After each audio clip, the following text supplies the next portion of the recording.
Yes, you heard it right. I regret ignoring this secret when it comes to manifesting. It has been more than 5 years since I first came across manifestation. Like many of you, I learned about the book The Secret and the Law of Attraction. It all made sense, and I was constantly focused on raising my vibrations. But afterwards, I had this desire to manifest a specific person and some specific things. So I came across some videos and blogs that taught me some tips and tricks. In those videos, many people talked about focusing on a specific person. As I focused more and more on that person, they started to act cold. I know it sounds shocking, but it happened, and later I realized why it happened. So, during that time, I was in a certain state of consciousness where I was focusing on the negative aspects of things and people. So, the more I focused on the specific person, the more I focused on their negative aspects, and I was presented with similar outcomes in my external reality. Also, by focusing only on the specific person and the specific thing, I kept it on pedestal, making it the oxygen of my life. This is where things started going ugly, and I further pushed that person away from me. At that time, I was thinking as if this was the only person in this whole vast world who could give me happiness.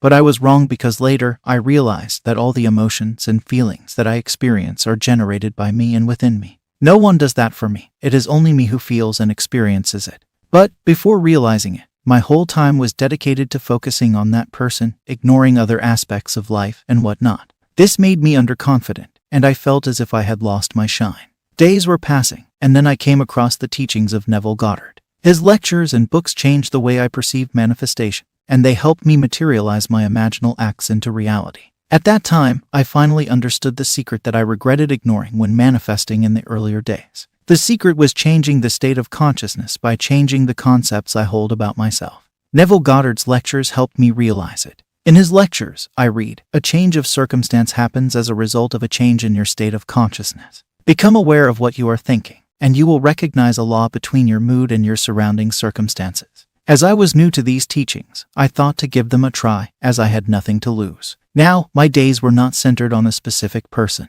My days consisted of focusing internally. I started moving my attention to my inner reality. I started to notice some patterns that were going on within me. As I got more and more aware of them, I started to realize how they were affecting my reality, and then I started to change them by using techniques such as visualization and mental diet. I finally understood that the circumstances that I was facing in my life were due to the conceptions that I held about myself. So, I started changing the conception of myself. I started changing the feelings within me as I realized that the feelings that are within me are imagined by me. Like, when I was listening to a romantic music track, suddenly I started feeling differently because I was imagining a person saying all those things to me. This change in my feelings resulted in a change of destiny. My state of consciousness changed, and as a result, my circumstances changed. So I strongly believe that the world changes when we start changing ourselves. When we start changing our perceptions and the concepts that we hold about ourselves, it is the moment when things start to shift in our favor. This is one of the most important secrets. This is one of the most important things that I regret ignoring when manifesting my desires. You are not changing your concepts to prove something to others. It is only about you. You do it for yourself. You probably have seen some YouTube videos where people tell you to perform affirmations. Some people think that these affirmations are for their specific persons.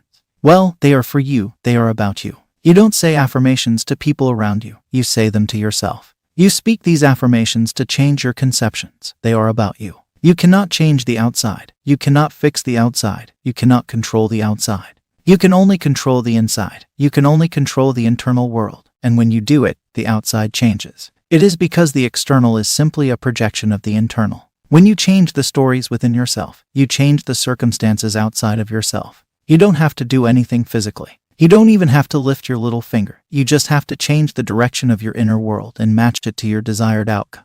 People are literally reflecting your beliefs and assumptions about yourself. If you become an observer, you will notice it. You will understand the importance of changing your own concepts. Neville Goddard never told you to change another. He always told you to change the other by changing the way you perceive that another. And you can do it best by changing the way you perceive yourself. If you have viewed yourself as your desired version, then you will not have created the undesired version of that other in your reality. So, the best way to change any circumstance in your life is to first change the way you view yourself. Only then will you be able to change the way you perceive others. This is what the majority of people ignore, and this is what I ignored. When your entire focus is on that specific thing, and that specific person, then you make this mistake. My approach to manifesting is always about changing my dominant state, my state of consciousness, and that is how things change in my favor. Your state of being manifests your reality. You don't have to get permission from someone else to feel a certain way. You just have to close your eyes and feel it within yourself. The game is to change your dominant state.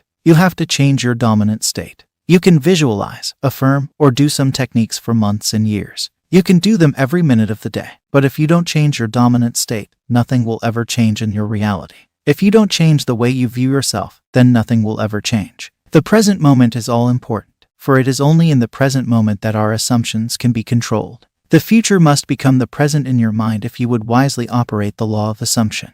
The future becomes present when you imagine that you already are what you will be when your assumption is fulfilled. Many people live as if they will make it happen tomorrow. Well, tomorrow never comes. You only have today. When tomorrow comes, it will still be today. The future never exists. Only the present moment exists, and the present moment will continue to exist. Therefore, imagine that you already are what you want to be, and your assumption will harden into facts. The thing or person you want is just a byproduct of your imagination. The key is to imagine them right now as true and become satisfied by that scene. When you get your desire in your imagination, you become happy, and that is when it appears in your reality. I personally believe that we crave the feelings. We don't want that person or thing. They are just the symbols that we represent as the feelings. If I want a specific person to be in a relationship with me, then I want a feeling of being loved, a feeling of security, and a feeling of pleasure. I want to experience these feelings. So, if I sit and experience them in my imagination and live fully, then those symbols start appearing in my reality. If you grasp what I am saying, then it will be a turning point for you. You have to give yourself those feelings. You have to give yourself that experience in your imagination, and that is the whole thing. You can read any manifestation book, and when you sum it up, you will realize that it is telling you to imagine it in your mind's eye. It is telling you to experience it in your inner world. It is telling you to imagine it with the intention of having it. Right now, you might be living alone in your apartment. Right now, you might be having a difficult time. Right now, you might not have a sufficient amount of money. But it costs nothing to imagine the scenario where you have what you want. It costs nothing to visualize a scene where you have everything you want. If you don't believe in manifestation, even if you imagine a better picture in your mind, something will change within you. You would start feeling different, and your approach to life would change. If you think that only actions can make it happen, then also by imagining, you would start getting those unique ideas that you were not able to get when you were in a state of lack. Ideas would be presented to you, and you would be inspired to take action on those ideas. So, just imagine. Imagination plays a huge role in your life. Imagination helps you think outside the box. Imagination helps you think of a solution. Also, having higher self-concepts helps a lot in your manifestation journey. Therefore, I advise you to work on them. You would notice the difference within a few months, and you would be grateful that someone told you this at the right time. So, start working on it. I believe that listening to affirmation tapes helps you make new assumptions about yourself. That is why I designed an affirmation tape that you can listen to at any time of the day. Just click on the first video that appears at the end of the screen.